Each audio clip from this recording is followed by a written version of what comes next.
नमस्कार दोस्तों, मैं हूं दिनेश केवरा। स्वागत है आपका न्यूज़ टाइम एसटीएस न्यूज़ के इस ताज़ा अंक में। रणभेरी तो बज गई अब।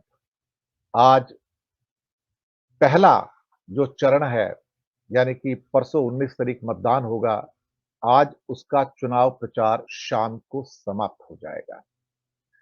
यानी कि लगभग 100 सीटें कहा जाए तो, आप कहोगे अप्रॉक्सिमेटली पाँचवाँ हिस्सा या पाँचवें हिस्से से थोड़ा-सा कम। तो ये सीटों के ऊपर जो लोगों का निर्णय है, मतपेटी में बंद हो जाएगा। शब्द तो वही आते हैं, हालाँकि ईवीएम मशीनें अब तो। और सुप्रीम कोर्ट ने कल जो अपनी सुनवाई के दौरान कहा, उससे एक बात बहुत स्पष्ट हो गई कि सुप्रीम कोर्ट ईवीएम को बैन नहीं करेगा और वीवीपैट के ऊपर भी कोई निर्णय नहीं देगा। ये भी काफ़ी हद तक स्पष्ट होता हुआ नज़र आया, क्योंकि जितने ऑब्जेक्शन उठाए जा रहे थे वहाँ पर कुछ काउंसिल्स के द्वारा, उसको सबको जजेस ने ही नेगेट कर दिया कि आप ऐसा कैसे कह सकते हैं, आपके पास क्या प्रूफ है, क्या आपके पास गवर्नमेंट का सर्वे है। तो बहुत सारी चीज़ें आईं, जिससे एक बात तो क्लियर पता लग गई कि सुप्रीम कोर्ट ईवीएम मशीनों के ऊपर कोई भी ठोस निर्णय देने के अब पक्ष में नहीं है। अब तो चुनाव आ गए, अब क्या निर्णय देगा? और वीवीपैट से मिलान की बात है, मुझे नहीं लगता, जहाँ तक ये मेरा पर्सनल अनुमान है कि वीवीपैट से मिलान का भी कोई छोटा-मोटा कोई निर्णय लेगा। अगर आया तो कोई 5-10% का आया तो आया, 50% का निर्णय जो इस टाइम माँगा जा रहा है, वो भी नहीं आएगा। हालाँकि डिमांड तो 100% की है, लेकिन वो सुप्रीम कोर्ट नहीं देने जा रहा है, इस बात को तो हम भी अपने ख़्यालों में बना के रख लें। बहुत सारी सीटें हैं पहले चरण के अंदर, करीब-करीब 21 राज्यों के अंदर। ये सीटें अपने आप में आगाज़ करेंगी। इसमें उत्तर प्रदेश भी है, बिहार भी है, बहुत सारे राज्य हैं। लेकिन मैं ये यहाँ पर कहना चाहूँगा कि क्या ये सीटें वास्तव में इतनी इम्पोर्टेंट हैं कि ये भारत का निर्णय करेंगी? बिल्कुल हैं, क्योंकि जब आगाज़ अच्छा हो जाता है, और शायद एक कारण भी है कि मोदी जी के अंदर बहुत बड़ा डर है, और वो जो डर है अपने आप में बहुत बड़ा है। अमित शाह जब मणिपुर पहुँचे, तो वहाँ पर जिस टाइप के उनके अगेंस्ट नारे लगे हैं, वो भी देखने वाली बात है। तो हमें उस बात को भी नहीं भूलना चाहिए कि किस किस्म के विरोध का उन्हें सामना करना पड़ा है। अब जबकि रणभेरी बज चुकी है, तो मुझे लगता है कि एक बात बड़ी स्पष्ट रूप से उभर कर आ रही है कि मोदी के गढ़ टूट रहे हैं। हमारे अनुमान मात्र हैं, बाकी तो असली फैसला तो 4 जून को आएगा। अनुमान हमारे सही साबित होते हैं, गलत साबित होते हैं, जनता क्या सोचती है पता नहीं है। लेकिन अनुमान ये है कि बड़े से बड़े गढ़ टूट रहे हैं। राजस्थान टूटा, दिल्ली टूटा, हरियाणा टूटा, पंजाब टूटा, हिमाचल टूटा, और सबसे बड़ी बात, गुजरात टूट गया। जी हाँ, मेरा कल एक प्रोग्राम आएगा, गुजरात का गढ़ टूटा तो समझो मोदी के हाथ से इंडिया छूटा। ये बात आप जानकर अपने दिमाग में बिठा लीजिएगा कि गुजरात में 26 में 26 का तिलिस्म टूट चुका है। तो गुजरात का गढ़ टूटा तो मोदी के हाथ से इंडिया छूटा, बल्कि छूट चुका है। बातचीत करने के लिए कि इस बार जो रण होगा, वो रण बहुत भीषण होगा। धर्म और अधर्म की लड़ाई है। मोदी का वो आम चूसने या काटने वाला जो इंटरव्यू आपने देखा होगा एएनआई का, वो उससे अधिक कुछ नहीं था, और सिर्फ अपनी क्या कहते हैं कि पीठ थपथपाने के अलावा उन्होंने और कुछ वहाँ पर नहीं किया है। खैर, बातचीत करने के लिए हमारे साथ गुजरात से राजेश ठाकर जी और दिल्ली से अरुण कुमार शर्मा जी, स्वागत है आपका बहुत-बहुत। राजेश भाई, पहले आपके पास ही आता हूँ। गुजरात का गढ़ तो टूट गया सर इस बार।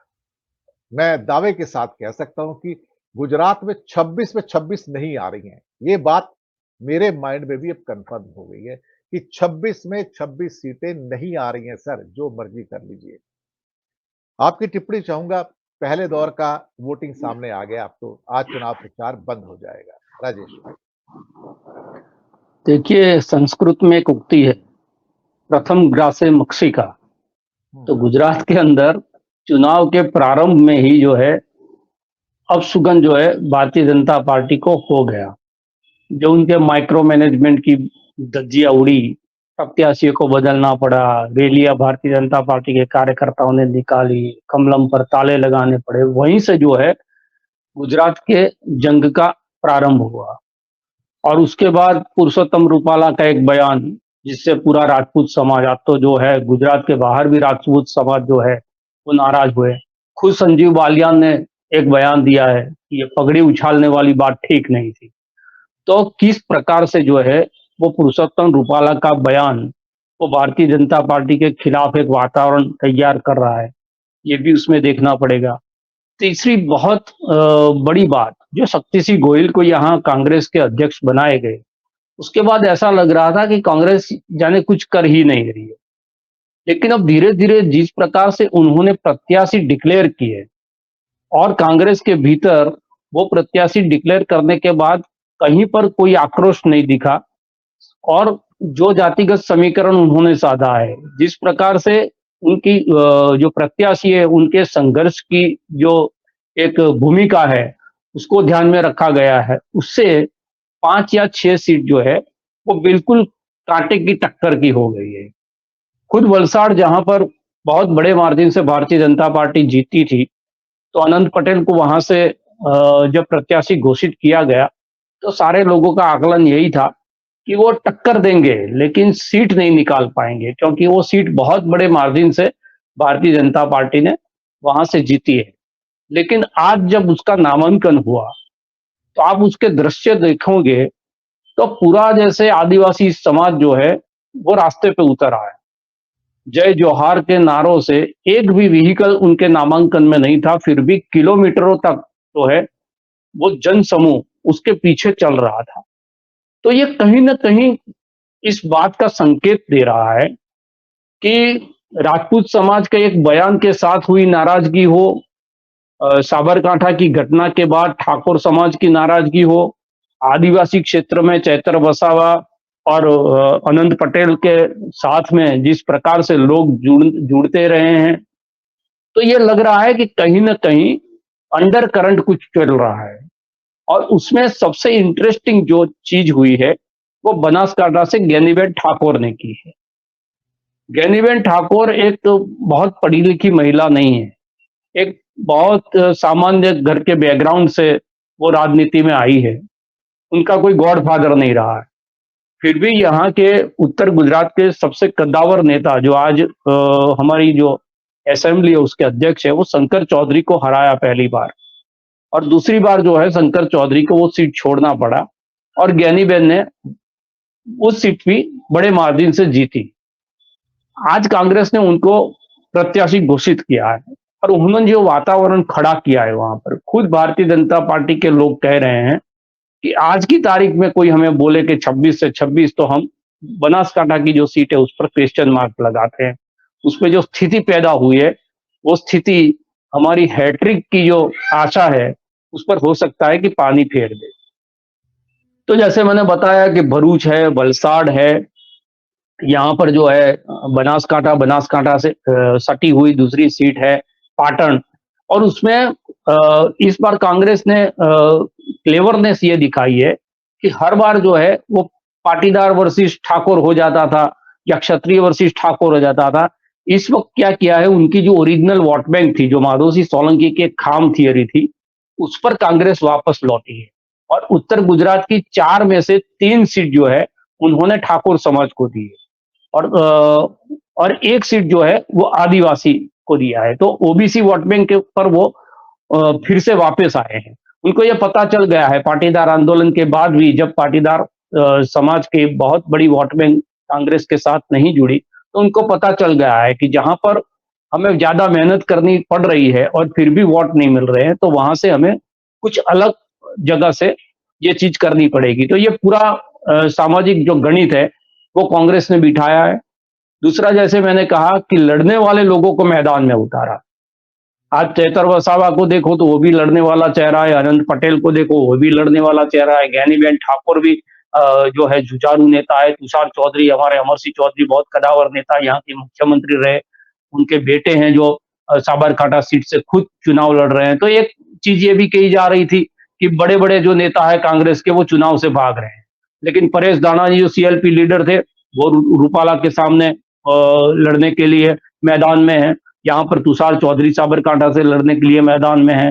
ऊपर अगर आप देखो तो सुखराम राठवा जो भी सीएलपी लीडर रहे, 5 साल 5 बार जो है वो विधायक रहे और आदिवासी बहुत बड़ा चेहरा है, वो भी मैदान में है। अमित चावड़ा जो उनके प्रदेश के अध्यक्ष रहे, वो भी जो है चुनाव में मैदान में है। तो ये जो एक बात बताई जा रही थी, कांग्रेस ने हार जो है कबूल कर लिया, उनके सारे बड़े नेता जो है चुनाव से भाग रहे हैं। तो सारे बड़े नेता जो है वो चुनाव के अंदर है। एक जिग्नेश मेवानी की बात चल रही थी, वो चुनाव में नहीं है। उसका कारण ये है कि उनको स्टार प्रचारक बनाया गया है और सारे देश में जो है उनकी जरूरत कांग्रेस पार्टी को है, तो वो फिक्स होना नहीं चाहते थे कोई एक कॉन्स्टिट्यूएंसी में, तो वो चुनाव जो है नहीं लड़ रहे। बाकी जितने भी नाम चल रहे थे बड़े नाम, वो सारे चुनावी मैदान में। एक तीसरा फैक्टर इसके अंदर ये आया है कि राजपूत समाज के जो आंदोलन था, उसको जिस प्रकार से हैंडल किया गया, वो जानबूझ के ऐसा लग रहा है कि मिस हैंडल किया गया है। क्योंकि जो एक व्यक्ति के खिलाफ समाज का आंदोलन था, कल रूपाला ने नामांकन कर दिया, तो राजपूत समाज ने बॉयकॉट बीजेपी का मुहिम जो है 20 तारीख से वो शुरू करने वाला है।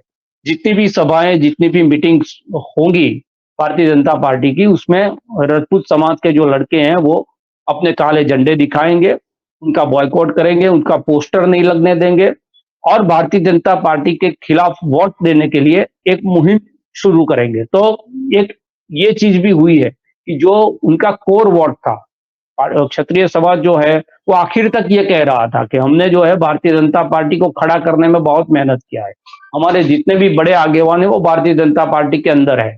फिर भी जो है एक सामान्य हमारी बात है, एक छोटी सी हमारी डिमांड है कि हमारा जो अपमान किया है उस रूपाला को जो है आप नामांकन मत करने दीजिए। लेकिन एक समाज को दरकिनार करके रूपाला के साथ भारतीय जनता पार्टी खड़ी रही, उसमें लोगों को ये लग रहा है कि ये अब भारतीय जनता पार्टी का अहंकार दिख रहा है। उसको न कोई समाज की जरूरत नहीं है, किसी की भावना की जरूरत है। वो इतना असंवेदनशील होता जा रहा है कि जौहर जैसी बातें करने के बाद भी राजपूत समाज की बात उन्होंने अनसुनी कर दी। ठीक है, वो रात के 2 बजे 3 बजे तक मुख्यमंत्री और यहाँ के अध्यक्ष जो है उन्होंने वार्ताएं की क्षत्रिय समाज के साथ, लेकिन उसका हल नहीं निकला, इसलिए क्योंकि उनका एक लाइन का एजेंडा था कि सिर्फ रूपाला को हटा दो, उसके अलावा हमारी कोई डिमांड है नहीं। तो जो सत्ता के खिलाफ आंदोलन नहीं था, एक व्यक्ति के खिलाफ आंदोलन था, वो आज से सत्ता और भारतीय जनता पार्टी के खिलाफ हो गया। उसके साथ मालधारी समाज जो है जुड़ चुका है, क्योंकि मालधारी समाज ये कह रहा है कि हमारी जो गौ है उसके रक्षक और पालक ये क्षत्रिय समाज है, तो हम जो है उसको अकेला नहीं छोड़ सकते। तो मालधारी समाज जो है वो क्षत्रिय समाज के साथ आ रहा है। ब्रह्म समाज के बहुत सारे लोग हैं, वो भी क्षत्रिय समाज के साथ आ रहे हैं। और आश्चर्य की बात यह है कि जिसको ये बताया जा रहा था कि दलित समाज जो है उसको लामबंद कर देंगे ये राजपूत समाज के खिलाफ, वो दलित समाज जो है जिग्नेश मेवानी के एक स्टेटमेंट के बाद वो भी क्षत्रिय समाज के साथ जुड़ता दिख रहा है। तो गुजरात के अंदर बिल्कुल आप ठीक कह रहे हैं कि जो चुनाव आज से 1 महीने पहले वन साइडेड लग रहा था, ऐसा लग रहा था कि सिर्फ फॉर्मेलिटी है कांग्रेस के लिए, उस चुनाव को खुद भारतीय जनता पार्टी ने अपने पैरों पर कुल्हाड़ी लगाकर और शक्ति सिंह गोहिल ने कुछ न बोलते हुए, कुछ नहीं करते दिखते हुए भी सटीक जो है वो योजना बनाकर अब जो वो मैदान में उतरे हैं। सवाल एक ही है कि इस जो चुनाव है जिसमें भारतीय जनता पार्टी हर हमेशा जो करती है वो जाति जाति के बीच में एक टकराव की स्थिति पैदा कर देती है, धर्म के बीच में एक टकराव की स्थिति पैदा कर देती है। तो संदेह ये बना हुआ है कि जब इनको ये लगेगा कि हर सीट पर जब 5 लाख से ज्यादा वोट लेने का उनका एक टारगेट है, अगर उसमें 1 सीट चली भी गई या 2 सीट चली भी गई तो उनकी नाक कट जाएगी। तो भारतीय जनता पार्टी कुछ न कुछ ऐसा करेगी, ये अंदेशा जो है बहुत सारे लोगों को, राजनीतिक विश्लेषकों को भी लग रहा है और बहुत सारे राजनीति को जानने वाले लोगों को भी लग रहा है कि कुछ ऐसा होगा, भारतीय जनता पार्टी कुछ ऐसा करवाएगी कि राजपूत समाज और पाटीदार समाज के बीच में कुछ ऐसी लड़ाई हो जाए जिससे एक बहुत बड़ा ध्रुवीकरण जो है गुजरात के अंदर पैदा हो, और उसका लाभ किस प्रकार से ले सकते हैं उसकी कोशिश की जाएगी। क्योंकि राजपूत समाज की प्रकृति जो है वो थोड़ी आक्रामक है, तो हो सकता है कि किसी को अपना वो प्रयास कर रहे हैं कि ये दिशा में आंदोलन न चला जाए। फिर भी एक संदेह ये बना हुआ है कि कुछ न कुछ ऐसी घटनाएं गुजरात के अंदर हो और उसके बाद उसको भुनाने की कोशिश भारतीय जनता पार्टी करेगी। तो ये एक संभावना है। बाकी जो है राम के सहारे है। 10 साल में उन्होंने जो भी किया है, खुद उनका जो मैनिफेस्टो ये कह रहा है कि वो उनकी जो असफलता का कबूलनामा है, क्योंकि उनका मैनिफेस्टो ये कह रहा है कि 25 करोड़ लोगों को बिलो पॉवर्टी लाइन से हम ऊपर लाए, और वही मैनिफेस्टो को जाहिर करते हुए प्रधानमंत्री ये कह रहे हैं कि हम अगले 5 साल तक 80 करोड़ लोगों को 5 किलो अनाज देंगे। तो सवाल तो ये भी उठता है, तो वो फिर 25 करोड़ कौन थे? तो बहुत सारी ऐसी बातें हैं जो मेरिट पे भारतीय जनता पार्टी को बहुत परेशान कर रही है।